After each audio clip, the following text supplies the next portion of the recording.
It's really a pleasure for me to be able to talk to you about Ben Graham. I've had some lucky days in my life, but one of the luckiest was in 1949 when I was 19 years old in Lincoln, Nebraska, and I picked up a copy of The Intelligent Investor. It not only changed my investment philosophy, it really changed my whole life. I'd be a different person in a different place if I hadn't have first seen that book.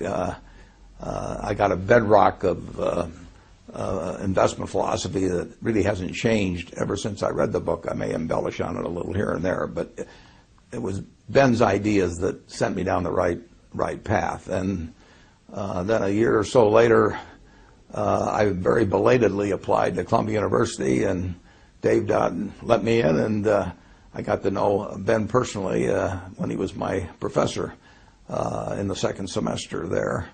And when I finished up, of course, I said I'd go to work for him for nothing, and he said I was overpriced, and he probably was right. But a few years later, I got a letter from him, and he said, next time you're in New York, I'd like to talk to you. And I made a point of being there about 24 hours later, and he offered me a job. And I didn't ask the salary, but fortunately, at the end of the first month, I found out he'd not taken me, or maybe he'd forgotten about the fact that I'd do it for nothing. And I got inspired working for him, just being around him every day. And then we developed this friendship, which lasted until he died about 25 years later. So I really had a quarter of a century of experience with a marvelous man.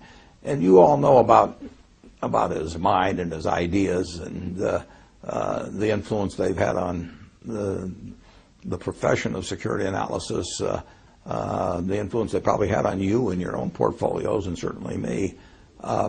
But the human side was just as impressive. He was a generous man.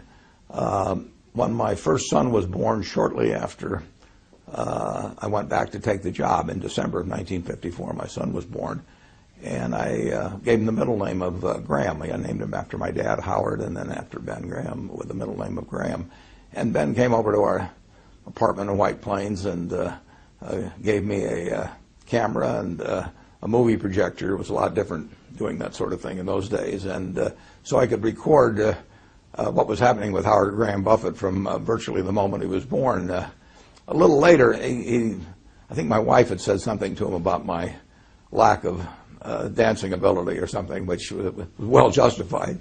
And Ben gave me a certificate for some free lessons at the Arthur Murray Dance Studio in White Plains. That may have been the worst investment he ever made. He did not get his money's worth when he did that. He moved out to California in 1956, and my family visited him time after time, and he was always encouraging.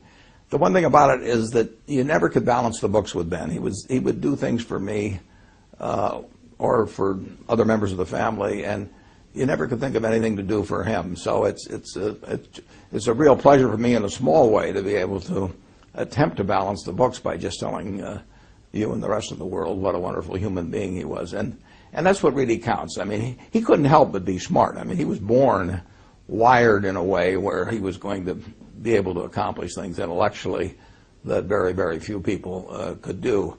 And when you think about, particularly in the light of today's markets, think what a remarkable achievement it was to be writing a book in 1934, security analysis. Probably was writing it in 1932 and 3, and here was a man that had been devastated by the Depression and the stock market crash.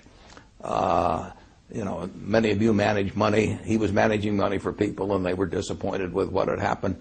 But he could see far enough out in the future that he still turned out this marvelous book in a dispassionate, very rational way, and not overwhelmed by the events of the previous couple of years. But he wrote a book where 75 or so years later, we're still reading it to learn new things every day. So it was a marvelous intellectual achievement. But again, that he couldn't help that. He was born with that brain. He didn't have to be the wonderful human being he was. I mean, he could have behaved in an arrogant manner or had a tone of superiority because he had to know he was smarter than 99.99% of the people around him. But he wasn't that kind of a person at all. He treated all of us students came up to Columbia on a Thursday for 20 or 25 years just to help out a bunch of students that he might never see again, that weren't going to do anything for him. He was sharing knowledge that, in effect, was going to make them competitors. I bought some of the same stocks that Graham Newman was buying, his investment company, later on. I didn't buy them in very big quantities because they didn't have that kind of money. But he was creating competitors. It didn't bother him. He used current examples. We would sit there in class, and he would tell us about things that we never would have found on our own. But he was just a generous man in every way, and I was lucky to know him, and I hope you've gotten to know him a little bit through these comments.